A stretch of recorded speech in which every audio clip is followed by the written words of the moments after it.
Assalamualaikum warahmatullahi wabarakatuh. Halo sahabat sehat, balik lagi dengan saya Wisma Intan Arita dari Media Karang Taruna Pasar Rebo. Saat ini kami berkolaborasi dengan Puskesmas Kecamatan Pasar Rebo dalam program Bincang Sehat yang bertepatan dengan Pekan Imunisasi Dunia. Mungkin untuk bagi teman-teman yang sedang menonton live Instagram yang berada di rumah bisa juga ikutan komen dan kita akan bacain mungkin seputar pertanyaan mengenai imunisasi. Yuk, untuk mengulas lebih dalam mengenai imunisasi bisa langsung kita sapa Dr. Jempa Fitri sebagai narasumber kita pada hari ini. Selamat siang, Dok. Siang, Mbak Rita. Baik, hari ini kita akan membahas seputar imunisasi secara lengkap di masa pandemi. Oke, Dok, pertama nih, Dok, bisa dijelaskan secara detail ya, Dok, ya, apa definisi dan tujuan dilaksanakannya kegiatan imunisasi anak, lalu bagaimana prosesnya? Silakan, Dok. Ya, baik, terima kasih Mbak Rita. Selamat siang semuanya. Assalamualaikum warahmatullahi wabarakatuh. Baik, akan saya mulai untuk cerita tentang imunisasi ini ya. Jadi imunisasi ini tujuannya salah satunya ini kan ada dasar hukumnya untuk melakukan ini. Jadi ada Permenkes tentang imunisasi, gitu ya, penyelenggaraan imunisasi. Ada juga Undang-Undang Nomor 36 tentang kesehatan. Jadi bunyinya di pasal 130 dan 132 itu setiap anak berhak mendapat imunisasi untuk mencegah penyakit yang dapat dicegah dengan imunisasi. Untuk tujuan imunisasinya sendiri, ini salah satunya tujuannya adalah untuk menurunkan angka kesakitan, angka kematian atau kecacatan yang disebabkan oleh penyakit yang dapat dicegah dengan imunisasi. Lalu prosesnya bagaimana, Dok? Apakah kan yang secara umumnya kita mengetahui bahwa anak itu dapat mendapatkan imunisasi sejak lahir, bahkan baru lahir pun langsung disegerakan untuk imunisasi ya, Dok, ya? Mungkin bisa dijelaskan, Dok, bagaimana prosesnya? Ya, jadi kalau anak baru lahir itu sebaiknya segera ya mendapat imunisasi untuk mencegah penyakit-penyakit yang dapat dicegah tadi dengan imunisasi. Karena kalau misalnya tidak langsung dapat ya, itu resikonya meningkat hingga 8,9 kali lipat untuk terpapar penyakit yang tadi yang sebenarnya dapat dicegah dengan imunisasi gitu.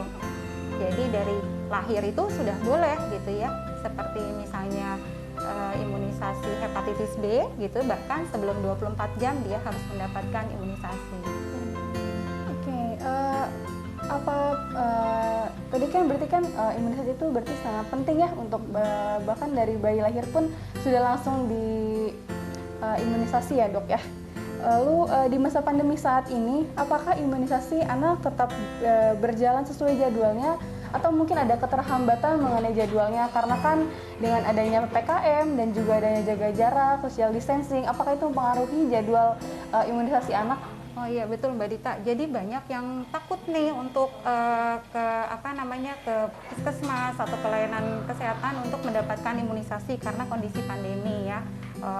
Ini kan masih bayi gitu ya, masa dibawa ke puskesmas, tapi jangan khawatir. Khawatir. Iya, jangan khawatir karena kita juga melakukan pemisahan area. Jadi kami dari sini juga di puskesmas melakukan screening gitu ya untuk masuk, ada yang pemisahan pasien gitu untuk yang area infeksius dengan yang non infeksius. Jadinya untuk pelaksanaan imunisasi untuk balita ini sangat aman untuk di Puskesmas Kecamatan Pasar Rebo. Tetap mematuhi protokol kesehatan ya. Betul, pastinya. tetap mengikuti protokol kesehatan. Jadi dari masuk gitu ya sudah di screening suhunya, sudah dilihat juga menggunakan masker atau tidak. Bahkan saat menunggu di ruang tunggu juga sudah berjarak, sudah ada social distancing juga. Lebih steril, bersih gitu. Betul, ya. jadi tidak usah khawatir lagi, jangan ragu gitu ya, tetap bisa mengakses layanan imunisasi di Puskesmas Kecamatan Pasar Rebo.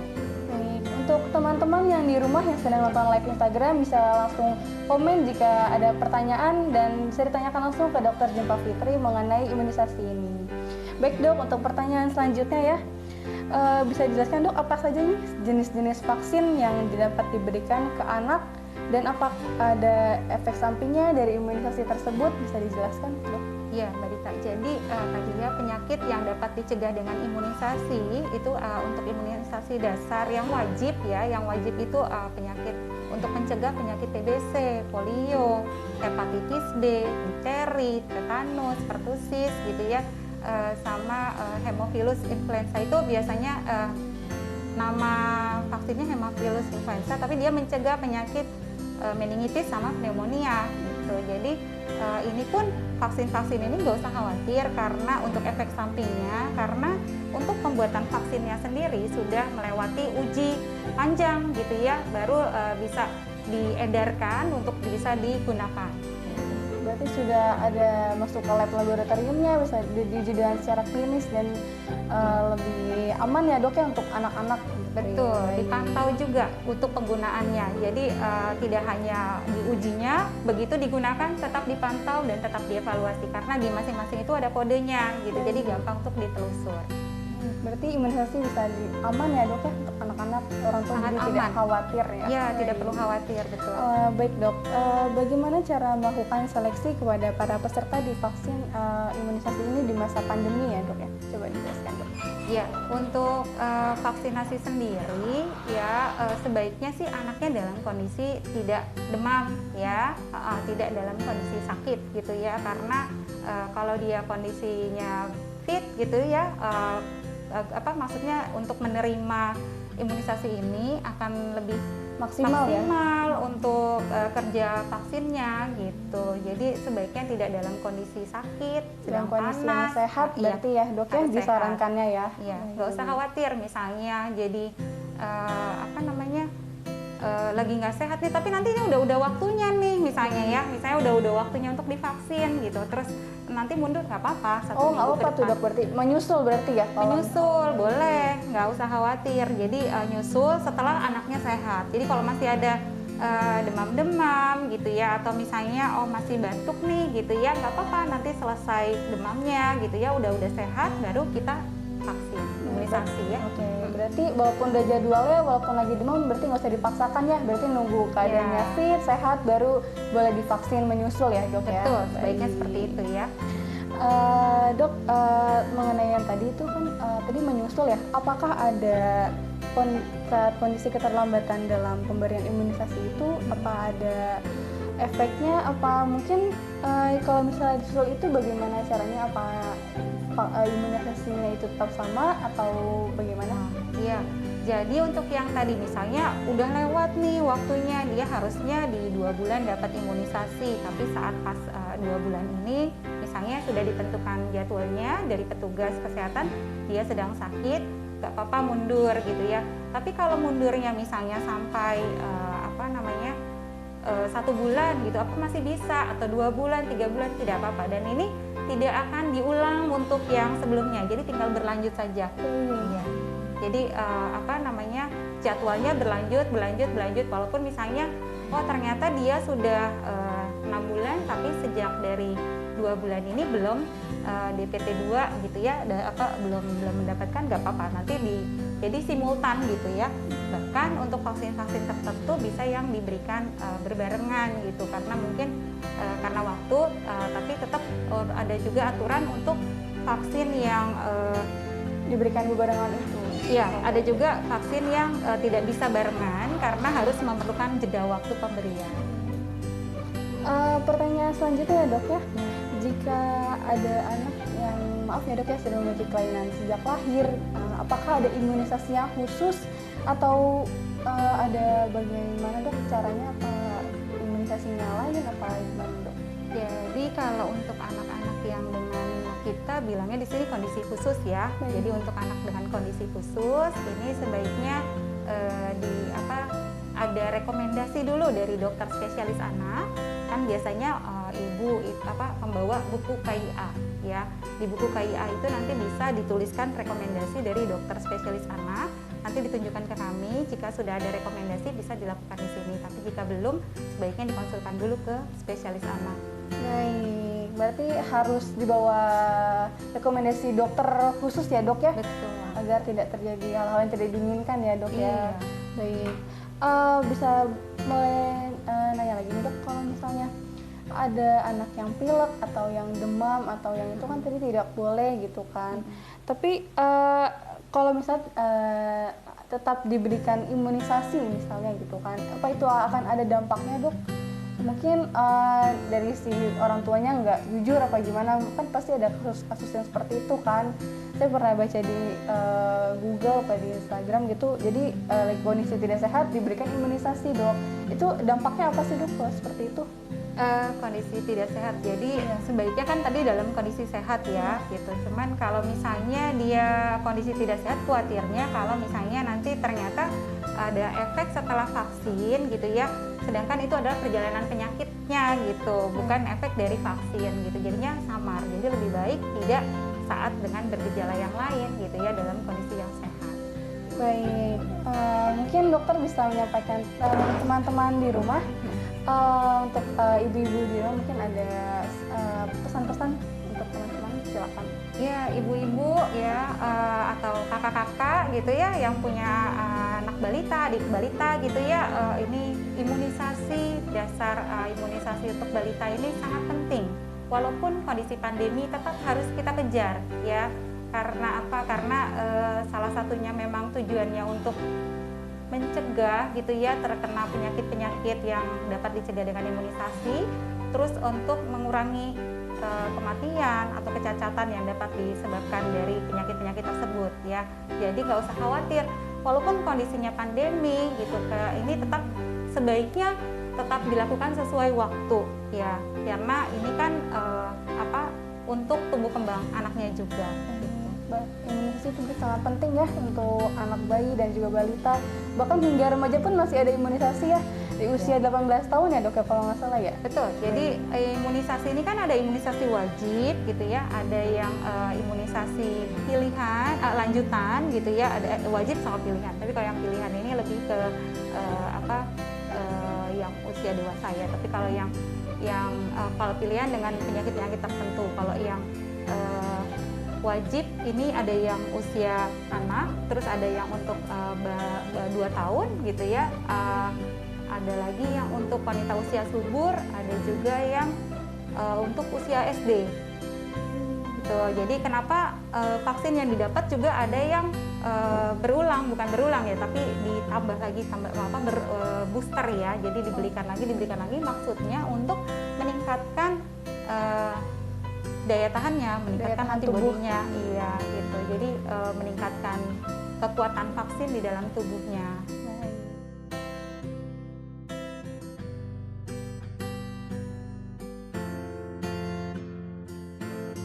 Baik dok, jadi ini ada beberapa pertanyaan dari teman-teman yang nonton di rumah nih, tadi nanyanya di kolom komentar Instagram. Baik, jadi ada pertanyaan, apakah anak yang sedang minum obat boleh diimunisasi? Silahkan dok. Iya, kalau sedang konsumsi obat sebaiknya menunggu selesai minum obatnya, karena kan mungkin minum obatnya memang lagi sakit, jadi selesai itu sudah tidak sakit, kondisi sehat, baru nanti bisa imunisasi. Nggak usah khawatir karena bisa tetap dilakukan walaupun mundur dari jadwal yang ditentukan. Menyusul berarti ya? Iya. Baik. Pertanyaan berikutnya, berapa lama jarak antara imunisasi saat ini dan selanjutnya dok? Kalau jarak itu memang sudah ada mengikuti jadwal ya, tapi kalau untuk yang misalnya terlewat tadi ya, misalnya terlewat jadwalnya kemudian kita mau kejar gitu, itu paling enggak yaitu ada jarak 1 bulan gitu, 1 bulan dari vaksin yang lainnya, kecuali misalnya ada beberapa vaksin yang tadi saya sampaikan boleh dilakukan bersamaan gitu. Tapi tetap kalau misalnya yang vaksinnya tidak boleh ya simultan gitu, tetap bisa, jaraknya 1 bulan. Harus menunggu 1 bulan ya dok ya, dari jarak vaksin saat ini hingga setelah vaksin selanjutnya ya? Kalau di ininya 4 minggu, minimal 4 minggu ya. Kalau baru 2 minggu ya tunggu sampai 4 minggu. Pertanyaan selanjutnya dok, apa yang perlu dipersiapkan oleh orang tua di rumah apabila anaknya ingin diimunisasi? Ya, apa saja mungkin persyaratannya? Ya, pastikan yang pertama sesuai jadwal ya. Jadi itu tadi kalau pas tidak kurang gitu ya, misalnya 1 bulan berarti jangan kurang dari 1 bulan gitu ya, atau misalnya pas 2 bulan tidak kurang dari itu. Jadi dengan jarak sebelumnya juga sesuai gitu ya, pastikan sesuai jadwal. Yang kedua, pastikan anaknya juga dalam kondisi sehat gitu ya, kondisinya fit gitu. Dan karena sekarang masih pandemi juga, pastikan tidak ada kontak erat dengan penderita COVID gitu. pertanyaan selanjutnya ya dok, mengenai mungkin ini banyak teman-teman di rumah mungkin yang masih awam mengenai penyakit pneumonia nih dok. Bisa dijelaskan dok mengenai penyakit ini sendiri apa sih dok pneumonia? Mungkin teman-teman di rumah belum tahu. Gitu. Pneumonia atau radang paru ini sebenarnya masuk dalam penyakit yang dapat dicegah dengan imunisasi ya.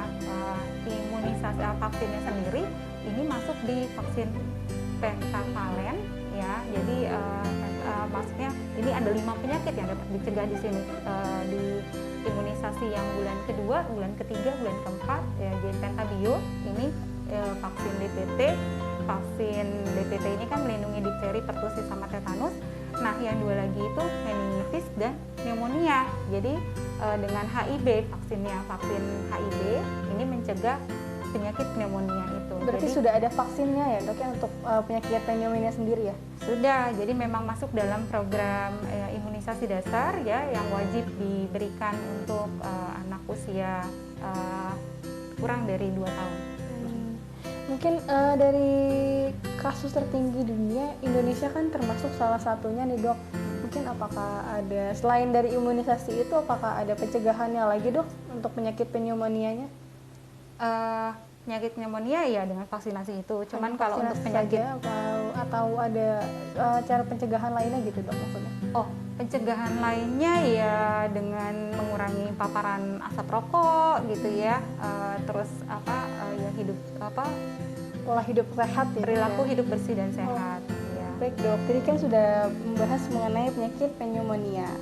Untuk penyakit TBC sendiri nih dok, apakah sudah ada vaksinnya sendiri atau mungkin bisa dijelaskan dok TBC sendiri penyakitnya seperti apa, bisa dijelaskan? Iya, TBC termasuk yang masih tertinggi di dunia ya kasusnya. Jadi untuk penyakit TBC ini termasuk penyakit yang dapat dicegah dengan imunisasi ya. Vaksinnya sendiri itu mulai dari bayi baru lahir itu dari dia 0 hari sampai setelah 24 jamnya 0 hari sampai 1 bulan dapat diberikan vaksin BCG. Jadi vaksin BCG ini untuk mencegah penyakit TBC. Gitu. Jadi kalau dia sudah lewat 3 bulan tapi ternyata belum BCG, berarti nanti ada tahapan untuk dilakukan untuk tes dulu.